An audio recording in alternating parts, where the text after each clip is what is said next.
I'm Ben Meiselas from the MeidasTouch network. So the MAGA Republicans held their weaponization hearing of the Department of Justice without the sense of the least bit of irony that Donald Trump weaponized the Department of Justice more than anybody in the history of the United States, and that President Biden is actually a true law and order president who has not weaponized the Justice Department. So just as the Democrats have been doing in all these other committee hearings where they've been actually shoving it right back in the MAGA Republicans' faces, that the things that the MAGA Republicans are accusing Biden of and the Democrats of is 100% pure projection. I love these hearings, actually. I love these committees because actually it is actually showing where these MAGA Republicans don't speak in disinformation sound bites, and these really brilliant Democratic members of Congress are able to demonstrate just the complete falsity of all of these things the MAGA Republicans are saying. It's great. Here, let's pull up some of these clips. Let's pull up. This is Jamie Raskin. So the Democrats in Congress, remember all the MAGA Republicans, they were running away from subpoenas. We don't want to testify. Let's file this appeal. Let's file a federal lawsuit, then appeal it, then bring it to the Supreme Court because we're too chicken to testify. Not the Democrats. The Democrats are like, put me in, coach. Remember last week we showed the testimony of Maxine Waters before the Rules Committee? Well, here, Jamie Raskin, a Harvard-trained lawyer, says, you know what? Put me in. I want to talk a little bit about weaponization. Jim Jordan, you want to talk about weaponization? Let me use your own words against you, Jim Jordan. Play the clip. It's all about restoring Donald Trump, the twice impeached former president, to the office he lost by 7 million votes in 2020 and tried to steal back in a political coup and violent insurrection against our constitutional order on January 6, 2021. You disagree? Well, please don't take my word for it. As our chairman might say, just listen to what Chairman Jordan himself had to say 6 months ago at the Conservative Political Action Conference in Dallas, where he was predicting GOP victory in the 22 elections and promising that oversight of Hunter Biden's laptop and the claim that the federal government is treating moms and dads, like the ones in this room, like terrorists, would be the centerpiece of the GOP's work in the House when they got it back into power. Relaxing with a friendly interviewer, Chairman Jordan gave the game away entirely. Quote, all those things need to be investigated just so you have the truth, he said. Plus, that will help frame up the 2024 race when I hope and I think President Trump is going to run, and we need to make sure that he wins. We need to make sure that he wins. This call to arms for the 2024 presidential election was met with wild applause from the CPAC audience. I urge every member of this subcommittee to go and watch them. All those things need to be investigated just so you have the truth. Plus, that will help frame up the 2024 race when I hope and I think President Trump is going to run again, and we need to make sure that he wins. And here's a great example that Congressman Raskin gives and says, you want to talk about weaponization? Look what Donald Trump did to the MeidasTouch co-host, Michael Cohen. Look what they did. Here, play the clip. Second, breaching the traditional separation between the president and Department of Justice criminal prosecutions, Trump and his obliging sycophantic attorney generals like Jeff Sessions and William Barr repeatedly pressured career prosecutors to go hard or go soft in particular cases, always seeking to reward Trump's friends or to punish his enemies. If weaponization of the Department of Justice has any meaning, this is it. Consider the egregious case of Gregory Craig, a White House counsel under Obama, who was targeted by the DOJ for alleged FARA violations and finally indicted on a single count of making false statements. He was acquitted unanimously by the jury in less than 5 hours, and one of his lawyers observed that the Department of Justice had hounded his client without any evidence and without any purpose. Former U.S. Attorney Jeffrey Berman said that Greg Craig never should have been prosecuted. Consider the case of Michael Cohen, the president's former lawyer and confidant for many years. In August 2018, he pleaded guilty to campaign finance violations over large hush money payments he arranged before the 2016 election to keep porn star Stormy Daniels and Karen McDougal from talking about sexual affairs they had with Donald Trump. You guys remember this one? Well, after Barr became Attorney General in February of 2019, he worked to kill further investigations related to those payoffs and suggested that Mr. Cohen's conviction on campaign finance charges itself be reversed, even though 6 months had already passed since Cohen had entered a guilty plea.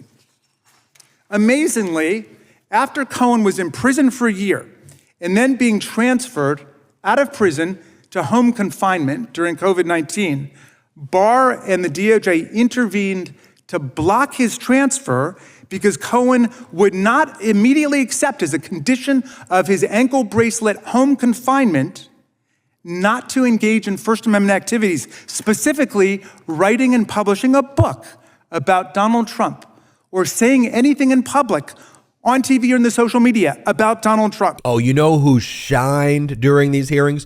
You know who did an incredible job? The freshman Congress member, Dan Goldman. I mean, Dan Goldman was the main lawyer in the Trump impeachment hearings. He's a former federal prosecutor. I mean, Dan Goldman knows his stuff. And as Dan Goldman said, he goes, one of the things he called the MAGA Republicans out is because they lie about everything. And they go, the MAGA Republicans said, we have dozens of meetings with all of these whistleblowers, like who are telling us all of this secret stuff that we can't tell you. It's so super secret that you don't get to know about it. Sure, we have no witnesses to validate it, but there are these super secret whistleblower hearings. Dan Goldman calls out Republicans. He goes, Republicans have apparently dozens of secret meetings with whistleblowers, yet provided no notes or interview transcripts from those meetings to Democrats. If there are notes, let us see them. If there are no notes, how can you write a report based on those interviews? Play the clip. There have been a lot of mention of information and testimony that you all have received from whistleblowers. When are you planning on providing that to the minority? You could have been for the very first deposition, or excuse me, transcribed interview of the whistleblower. I was there when he testified on Tuesday. Okay, that's fine. I assume you'll turn those over. But what about, you talk about dozens of whistleblowers. When are we going to get that information? When they testify, when we work with, I'll work with the ranking member on that information. You don't have any transcriptions of their interviews? We have the first one, and we have the dozens who've come and talked to our office. They talk to your office privately? They talk to Republican staff, right. And they're not transcribed, no notes, no nothing? The first one happened Tuesday. No, I'm not talking about the first one. The first one happened Tuesday, the dozens. next one happens tomorrow, the third one happens next Wednesday, and we'll continue to do that. You just said dozens. Do you have notes from those, or they're just talking to you, your staff? Mr. Chairman, isn't that how whistleblowers typically work? Well, it's how they're supposed to work. It's not how they worked in the impeachment that Mr. Goldman was a part of when Mr. Schiff said he didn't have contact with that whistleblower, but in fact Actually, he did. it worked exactly appropriately until Mr. Trump would not allow. We're doing it the way we're supposed to do it, Mr. Goldman. No, you're supposed to turn it over to the minority. When they come and testify, you'll have access to the transcript like everyone on the committee will. You mean your staff is not going to turn it over to our staff? We're just in the dark? No, when the transcript is done, you will get the transcript.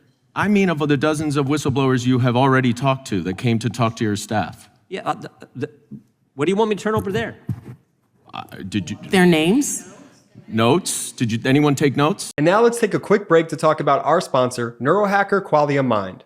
Look, we here at MeidasTouch and the Meidas Media Network, we are spinning a lot of plates to keep you informed on breaking news content day in and day out. That's why we're so proud to partner with Neurohacker Qualia Mind to keep us focused and improve our memories. Transforming willpower and productivity can, in turn, transform tons of life habits for the better, from workouts to job performance to life goals. And that's why it's so important to have a sharp memory in today's work environment.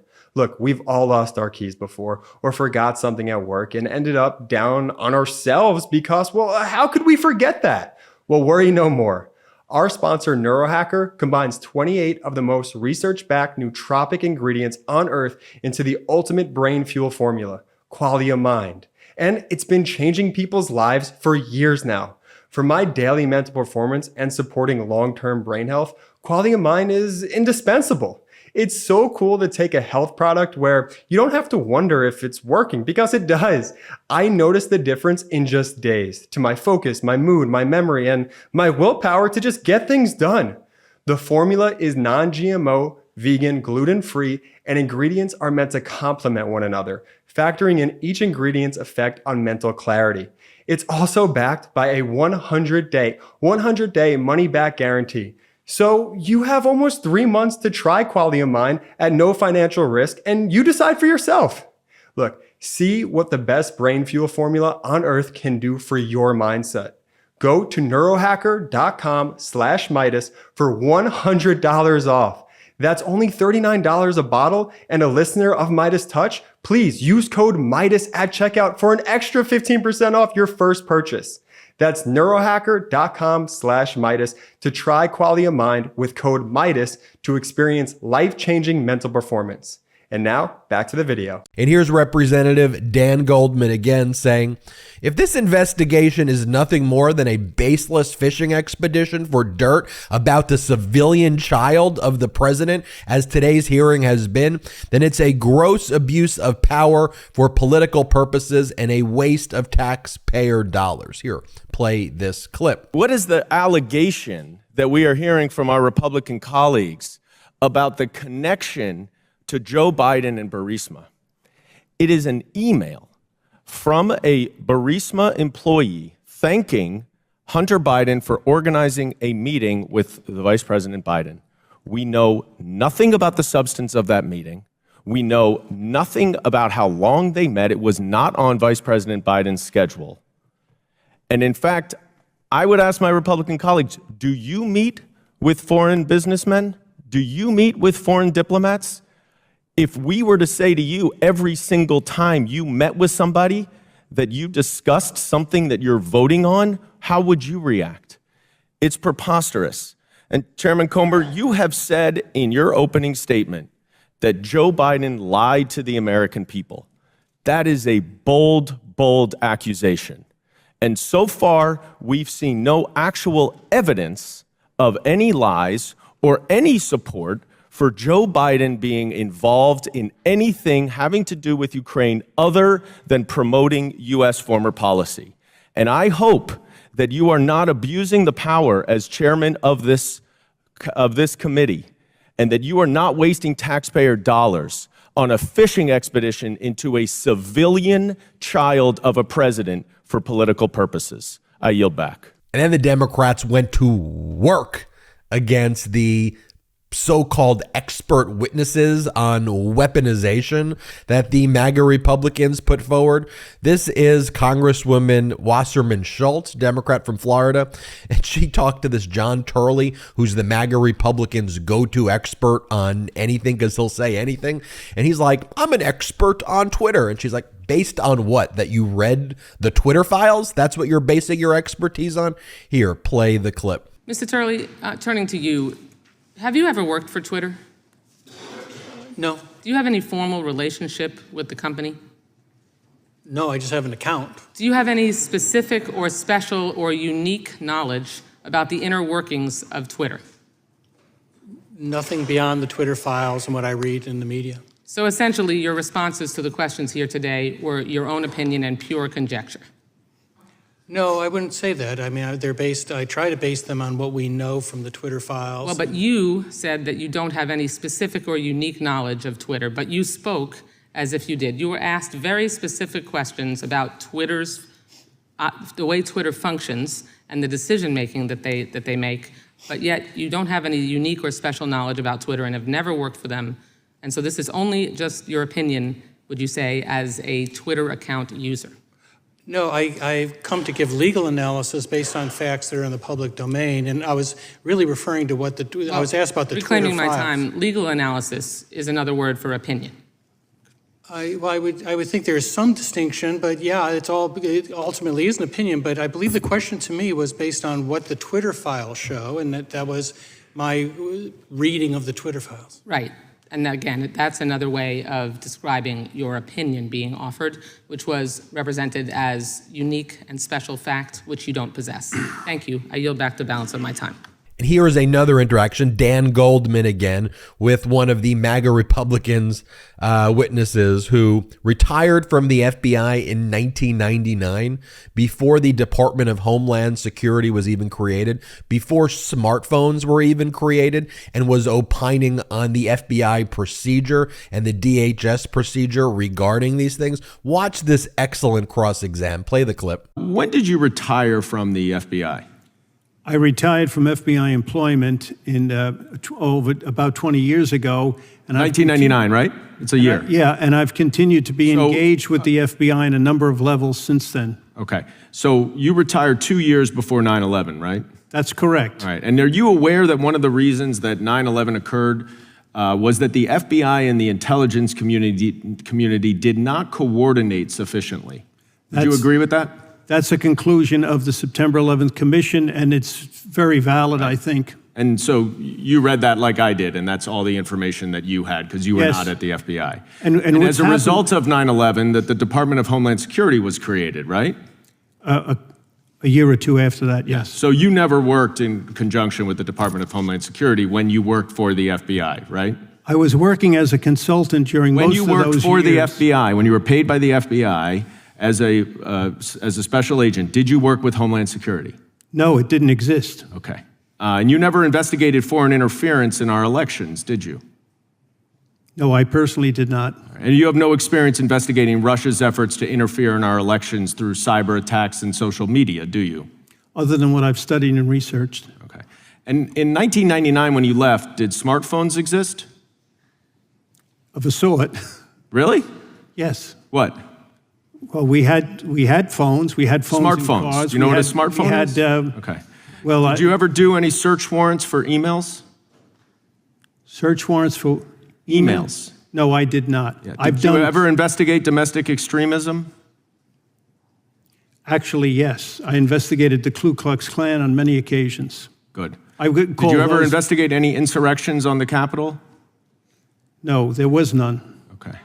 And I appreciate that your service, sir, but you would agree that a lot has changed in the FBI in the 23 years since you left, correct?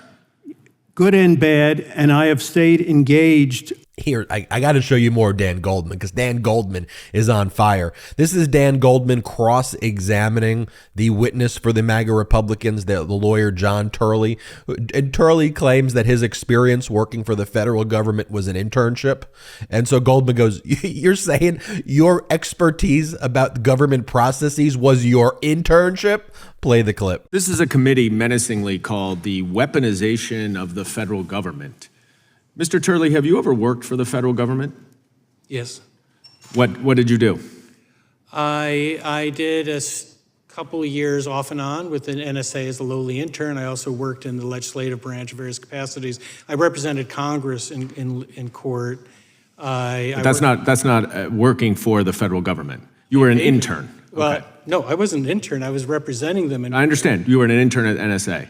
That's the extent of your federal government experience. No, right? I think Congress is part of the federal government. And you represented Congress. You didn't work for Congress. Well, they paid me. That's my standard. Okay. But also, I also worked for. All right, I want to reclaim my time. Let's move on because I have a lot to cover. Here's Democratic Congress member Allred to one of these MAGA Republican experts, Thomas Baker. Play this clip. Do you agree that the attack on the Capitol on January 6th was an act of domestic terrorism?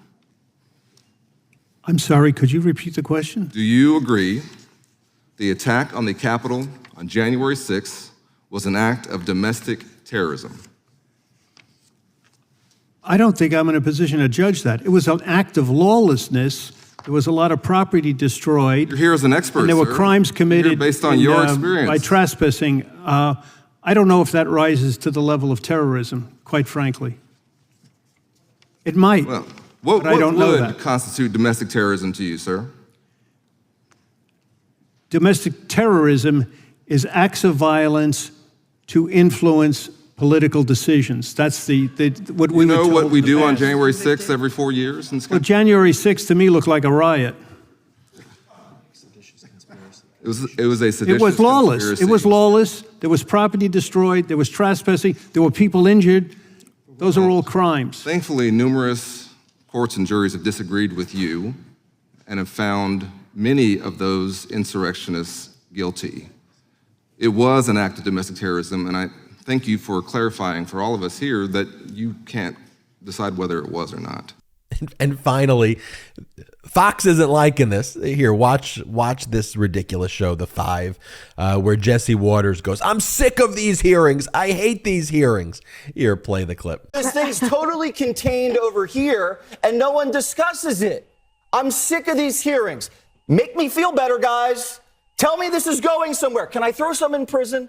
Can someone go to jail? Can someone get fined? If we had an objective Department of Justice, we don't have a tier 2. They're under investigation. Department of we Justice. don't have an objective anything anymore. Just very quickly, you guys got the Durham investigation, which was supposed to blow the lid off of all of this, and it ended up with nothing because there is nothing. Oh, there is nothing. No, Stop. not because the jury was in D.C. You guys admitted you planted the dossier. Yeah, what? You admitted you framed him as a traitor. And then you want to investigate our investigation. We're investigating the investigators. We're investigating the investigators.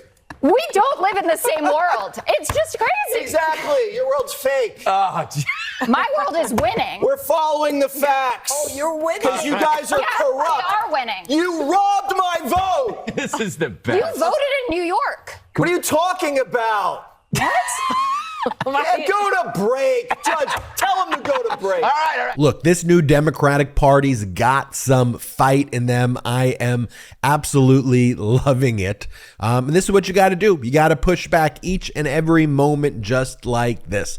I'm Ben Meiselas from the MeidasTouch Network. Hit the subscribe button. We're on our way to 1 million subscribers. Thanks to your incredible support. Also, check us out patreon.com/MeidasTouch, patreon.com/MeidasTouch. You will love the exclusive content we have at patreon.com/MeidasTouch. Most importantly, it will help grow this independent media platform. Until next time, I'm Ben Meiselas. The best part of waking up? MAGA tears in my cup. Check out the new MAGA tears mug available now at store.MeidasTouch.com. That's store.MeidasTouch.com.